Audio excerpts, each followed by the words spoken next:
The short version of this review is, don't buy the game. It's yet another Assassin's Creed. You've already played probably 5 or more of these at this point, and this is just another one in the long list of repetitive Ubisoft Sandbox games with no innovation whatsoever. The only difference this time around is Ubisoft decided to lie to everybody and say this game is a return to roots, which is only mostly a lie. I guess it's roughly 25% true in the sense that it's a return to the days of Assassin's Creed Unity and Syndicate, but certainly nothing like the first couple entries in the series. And I made sure to play a few hours of Assassin's Creed 1 just before this game came out, just to remind myself what classic Assassin's Creed was actually like, because I had the feeling that there's no way that they would actually go back to basics. That'd be far too risky and wouldn't be able to hold the attention span of Zoomers, as the original Assassin's Creed game was incredibly basic. It was essentially a tech demo with a story layered on top of it. You did the same repetitive side activities over and over again to unlock the ability to assassinate whatever major target you were going after in that city. There were very few tools, there were no RPG mechanics, the parkour was way slower, but arguably a lot more realistic. And so, lo and behold, I play Assassin's Creed Mirage, and it's nothing like any of those things. Now, there are quite a few throwbacks to the original game, seeing as this takes place in the Middle East again, so there's a lot of visual references, and even the combat in some ways is vaguely similar to the original, but still with that really shitty pseudo-RPG Assassin's Creed Origin, Odyssey, Valhalla, etc. type combat where the enemies have health bars and take several light attacks to kill. Whereas in the original Assassin's Creed game, if you got a clean hit on a basic enemy, they were fucking dead, as they should be. So let's get right into the general gameplay. There's a rumor that this started as a DLC or expansion for Valhalla, and that seems incredibly obvious because even though it's been almost 3 years, I still remember playing that game for like 30 to 40 hours. It was back in the early days of my channel, but I did review it, and of course pissed a lot of people off, as I always do, but that game was incredibly bloated and repetitive, and just very mediocre in almost every way in classic Ubisoft fashion. Now, the reason that this game took 3 more years to come out, other than obviously COVID delaying shit, I'm sure that was a massive factor, as it was in many games getting delayed. I think the other reason is that they did try to make this game stand out on its own by gutting about half of the RPG mechanics, which was definitely a good move. That's probably the best aspect of this game, is that there's no more levels. They did, for some reason, keep the enemy health bars and make them take several light attacks to kill, which just feels awful. But to counter this, they made parrying really brain dead and overpowered, kind of like it was in the very original Assassin's Creed game. Countering a basic enemy allows you to instantly riposte and kill them, which completely removes the point of hitting them with 6 light attacks to kill them. You can just wait for an enemy to attack, then counter. But unlike the original Assassin's Creed games, every enemy also has an unparryable attack that you have to dodge, which of course comes with a iconic huge flashing red blade. You know, very immersive, right? And I think this is to give the combat some kind of illusion of complexity and difficulty, but in reality, this game's combat is completely fucking brain dead. And there's several reasons for that. First of all, there's only 6 enemy types in the entire game, and 4 out of those 6 you will encounter in almost every area in the game, that being the basic sword guys, the spear guys, the archer guys, and the heavy armored guys. And these enemies only have 2 or 3 attacks each, so you'll very quickly memorize when to dodge, when to parry, and dodging and parrying have very, very generous windows of invulnerability. The entire parry animation will have ended, and you'll still be able to parry an attack. It looks very jank and goofy and stupid. And on top of that, every basic enemy type in the game has super armor. A light attack does not stagger them. You have to hit them 3 times just for them to recoil, which makes the combat feel even more weightless and jank. More jank than a game that's over 15 years old. Assassin's Creed 1 combat genuinely feels better than this. And so the actual melee combat just devolves into spamming light attack, occasionally using a heavy attack, which can knock enemies off of buildings, kind of like the Sparta kick could do in Odyssey. And that's kind of fun, I guess. But even when you're completely overwhelmed, the game is just too easy because of your assassin tools, which are supposed to be used for stealth. So I'll get into that when we talk about stealth in a second, but you can use some of those tools in the middle of melee combat to trivialize any fight. For some reason, the armored enemies can only be attacked in the back, and if you hit them in the front, straight out of a cartoon, your sword just bounces off of them with a clang. And so all you have to do is dodge an attack, and then you hit them in the back, because for some reason, they don't wear any armor on their backs, which makes no fucking sense for multiple reasons. And despite them being armored enemies, you can still just assassinate them normally from stealth. So the armored enemies are an annoyance if you want to play the game properly, and completely trivial if you want to abuse the game. The only 2 interesting enemy types out of the 6 are the flamethrower guys, which are pretty rare, but at least they do something special, which is set you on fire, of course, and you can break the jar on their back to instantly kill them. And the assassin type enemy, which ties directly into the very basic notoriety system, where if you max out notoriety by killing people in front of innocents over and over again, they'll send an assassin enemy after you, and unlike all the other enemies, he attacks a lot faster with tighter parry timings, and he can throw a dagger at you in the middle of combat, and he kills you in about 3 hits. So, because he's so much more difficult than the other enemies, he probably will kill you at least a couple times, just throwing you off guard. But in reality, he's not really as challenging as almost any enemy from a Souls game. It's just the weird difficulty spike will throw you off guard. But still, it was a welcome change from the rest of the brain-dead combat.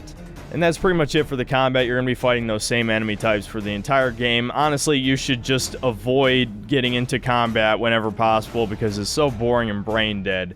Most of you who thought this is some kind of return to roots are probably more curious to hear about the stealth, and that's really the only good news I have for this game, is that stealth has been significantly buffed over the fake Witcher 3 clone entries and is much more similar to, say, Assassin's Creed Unity in both a good way and a bad way. In a good way, in the sense that now assassinations are a guaranteed kill on every enemy type except the assassin enemy type, and it's very easy to avoid getting your notoriety to max, and you could just avoid those guys altogether. So essentially, stealth in every way is where it should be, right? You're playing as an assassin. You should be able to just stab anybody in the neck and kill them and not be barred by some arbitrary numbers system where that guy's level 80, but I'm only level 60, so I can't kill him in one hit. That shit sucks. So as for the actual stealth mechanics, you'll be familiar with most of these already, except unlike the old games,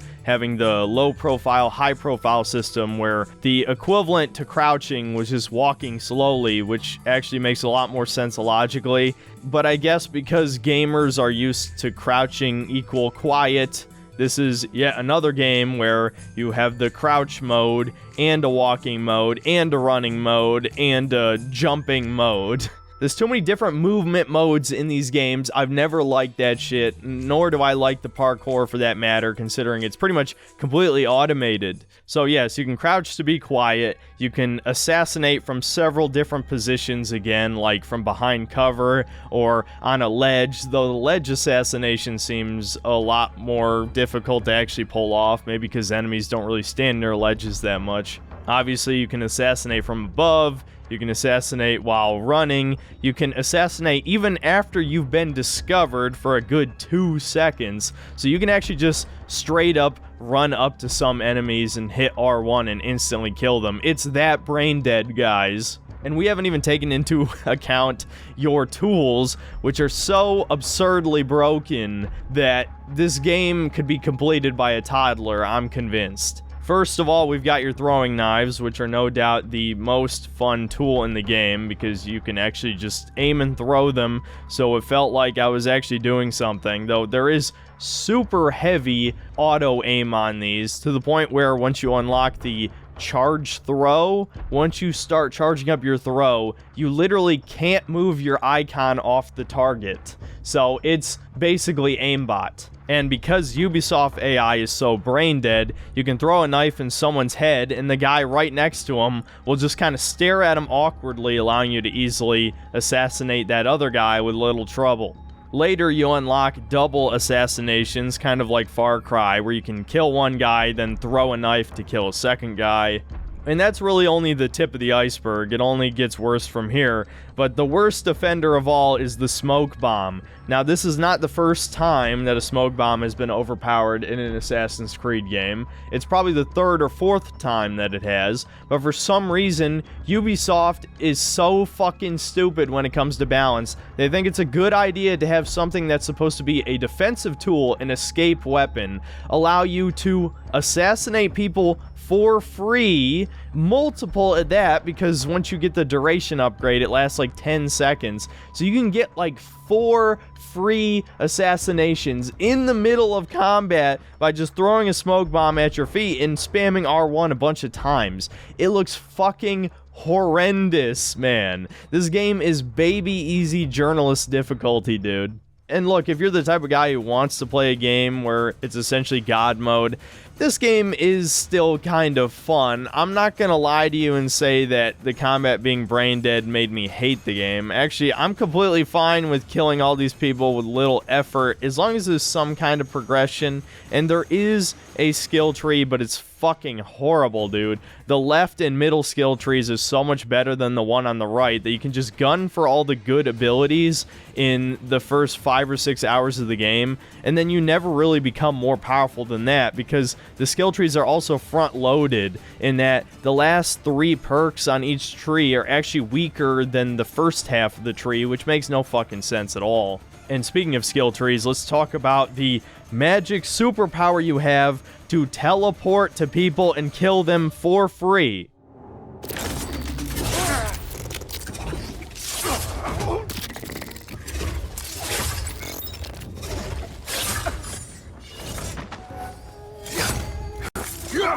Now, everyone, including myself, when this was first revealed, made fun of this, especially since they were claiming they were going back to basics. There's nothing basic about activating your ultimate, fucking Overwatch style, and just getting 3 kills for free, or up to 5 once you've gotten it upgraded. Again, it just looks so fucking stupid. The excuse in-game is that the Animus can't track your movements, you're moving so fast. So, Basim is fucking superhuman, apparently. It's canon. But if I'm being honest with you, the smoke bombs are actually worse. They might look less stupid, but the fact that they let you kill 3 or 4 enemies for free and you can carry 4 smoke bombs actually makes it more broken than the literal ultimate superpower you have. I guess this is a good time to talk about what RPG mechanics are left. Even though we don't have levels, we do still have gear, but the gear is extremely limited in scope. I think there's only 6 options for each of the gear slots, and we still have this horrible Destiny UI menu that I fucking hate.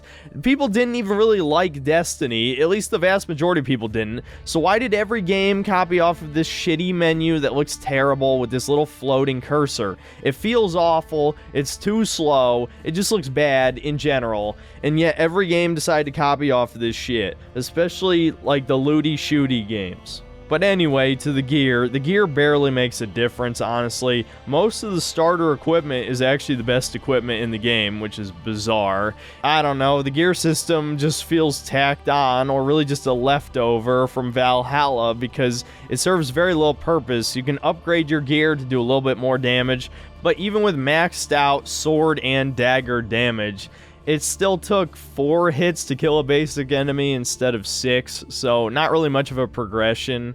And to upgrade all of this stuff, you have to collect crafting materials. I'm sure none of us are tired of collecting useless garbage off the ground in every AAA game by now. Now, thankfully, it's not really that big of a deal in this game. The main way of getting the shit is just breaking into random people's houses to open their locked chest, and this is also how you get schematics for the upgrades. And the other way is by doing these little repetitive side missions, which admittedly actually have pretty good rewards, so you probably should do a few of them, at least just for the extra skill points. I don't know, I guess the RPG mechanics here weren't too intrusive, but I feel like they just shouldn't have been there at all, because they didn't really add anything. And to give those RPG games a little bit of credit, at least in like Valhalla and Odyssey, you had different weapon types. Here, you only have the sword and the dagger for the entire game, which is pretty fucking lame, especially because the animations look so over the top and not how any real person would sword fight. You're not playing as fucking Geralt, who has a lore reason for doing spins. No, it just looks fucking dumb.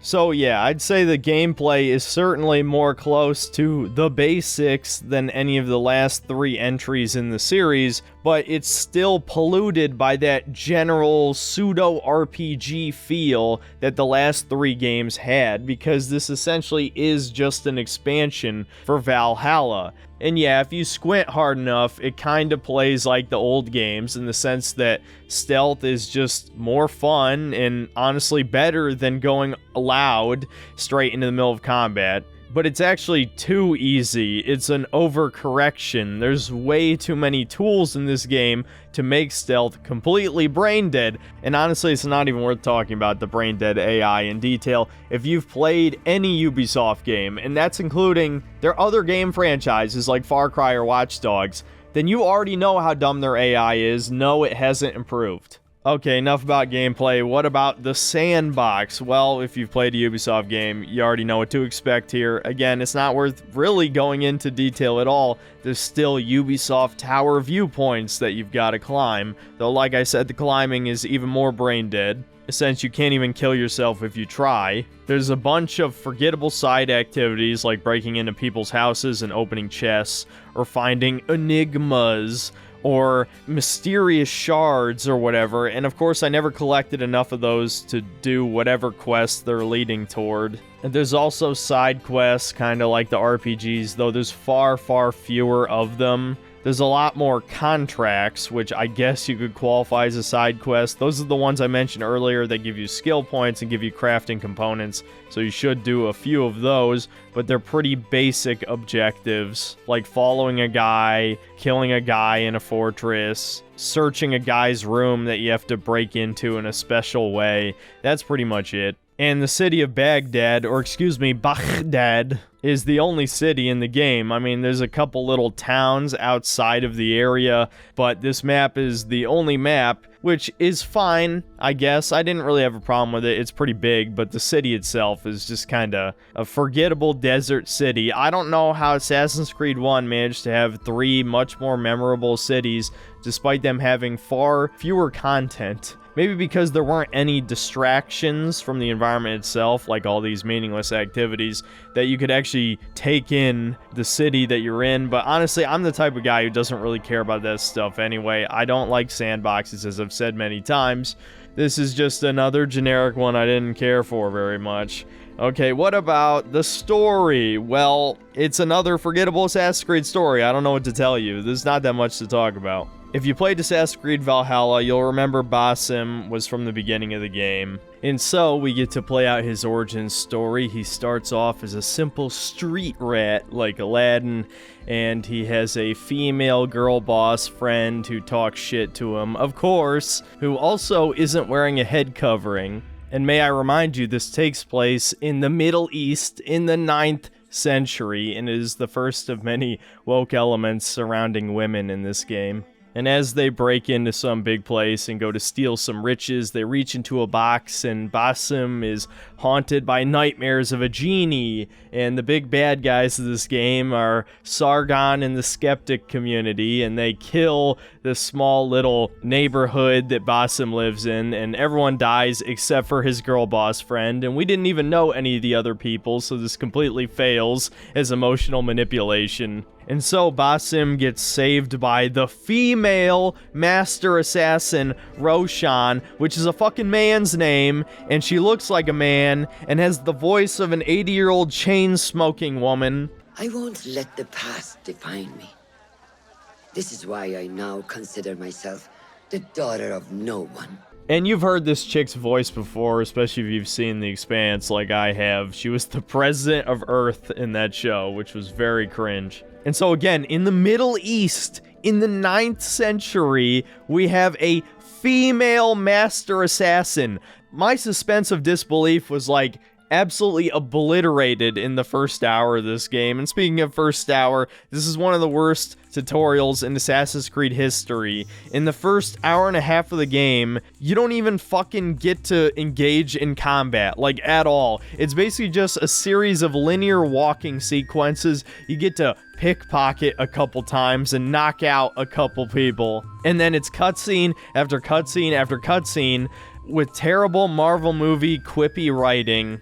I swear it's like Ubisoft doesn't understand why people like Ezio at all, and so almost every assassin afterward is a discount Ezio that is not nearly as likable, and that's Basim in a nutshell. I would rather have an asshole Altair again who then grows to learn how to be a good man or whatever, because at least that's a classic type of story that's tried and tested. I don't care if it's generic, if it's handled correctly, it would be 10 times better than this, and no joke, you get a training montage to learn all of your assassin abilities. No, you don't get to actually learn them in gameplay and slowly accrue new abilities over time. No, you get a cutscene, and now you're an assassin, you know all the skills an assassin knows, pretty much.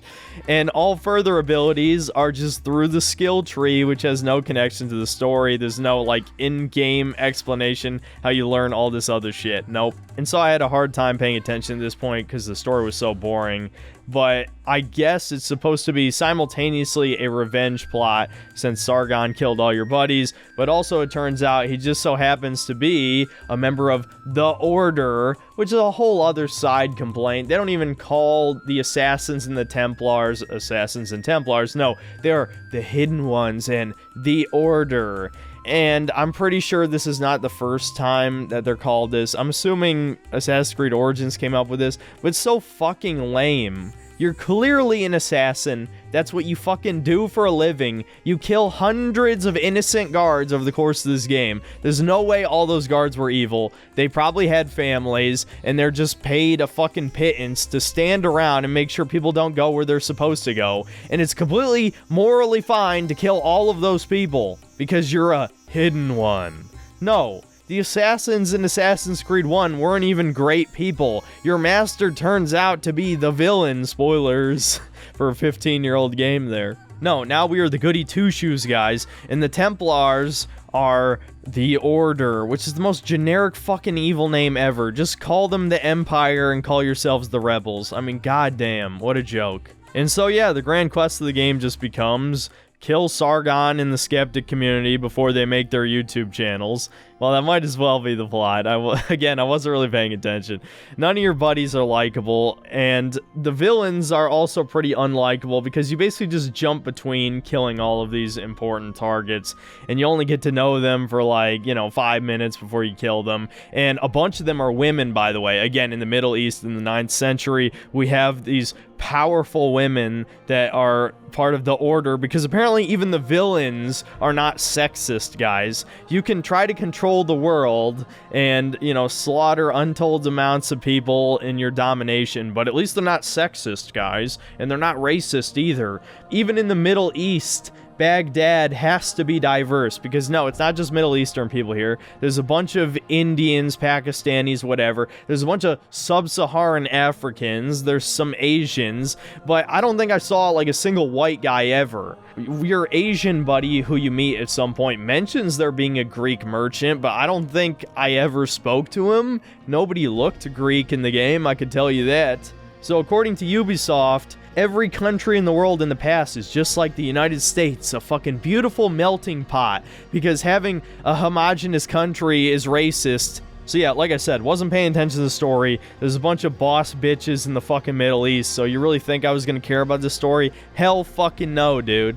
And the whole thing is so forgettable anyway, because you can do these assassinations in any order you want. And the only one of these investigations I vaguely remember is when you're helping out this guy named Ali, because he's the only dude in the entire game who actually acts like an early middle-aged Muslim rebel leader would act like. You know, he's vindictive, he's acting in the name of Allah, and he's going to slaughter the evil tyrants or whatever the hell, right? He's the only dude with any slight amount of edge in this world because, of course, as part of the woke, diverse, inclusive universe Ubisoft has created, everyone you meet is super friendly. They never address the oppression of women in the Middle East at all in this entire game, as I already implied earlier. I mean, sure, you visit a harem, slaves are name dropped, but you never actually see slaves working, and the morality of slavery is never addressed at any point, because it's yet another sterile AAA game. Again, this shouldn't be surprising to anybody. So, I don't know. I think the Ali guy was alright, and they're sort of like, oh, did he go too far? Kind of like a Malcolm X sort of thing. But he was in the right, slaughter your enemies, you know, very based. Now, because I actually took the extra time to finish this game, even though I really didn't have to, my opinion did not change at all, I might as well talk about the ending. So, as I've mentioned multiple times in this review already, despite taking place during the 9th century in what would be modern-day Iraq, there are many girl bosses in this game, whether it's your childhood friend, your assassin mentor, multiple Templar assassination targets, like a female scholar in a time period where the vast majority of women wouldn't even know how to read.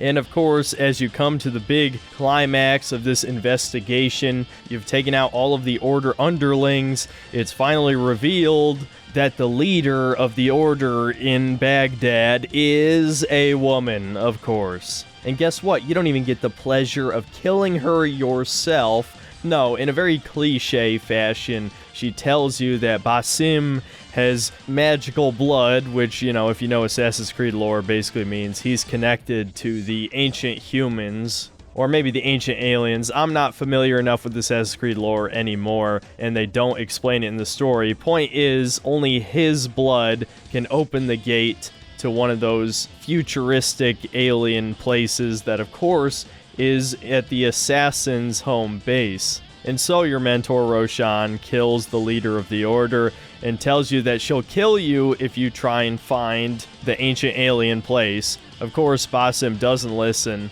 and despite basically all the Templars being dead, they somehow still are able to send a bunch of their troops to kill almost all of the assassins, which is just plain bad writing. It makes no sense. But of course, being an overpowered Gary Stu badass, Basim kills them all himself, and he makes his way inside the cave and finds the big door, but Roshan shows up, you have a boss battle, and guess what? You don't even fucking get to kill her either! She lives! And as you make your way inside the big alien fortress place, you find out that Nihal, your childhood friend, was actually just an illusion? I guess it's one of these ancient humans or ancient alien people or whatever was communicating with him in the form of her and also in the form of the genie you see in your dreams.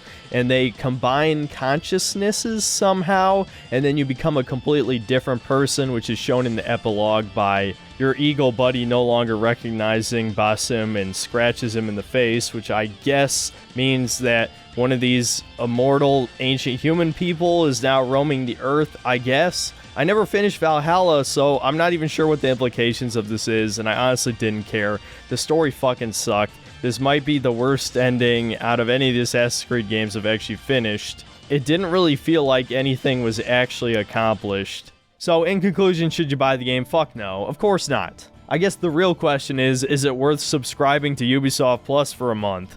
Well, the answer is still no, but if for some reason you really, really have to play the new Assassin's Creed game, at least make sure you cancel Ubisoft Plus afterward, because I guess for $15 it's kind of worth playing if you haven't already played 3 or more Assassin's Creed games, but I would tell you just to play one of the better ones. Play Assassin's Creed 2, play Black Flag, Maybe play Brotherhood if you still want to play another one at that point, and then don't bother trying any of the other ones. You pretty much played them all at that point.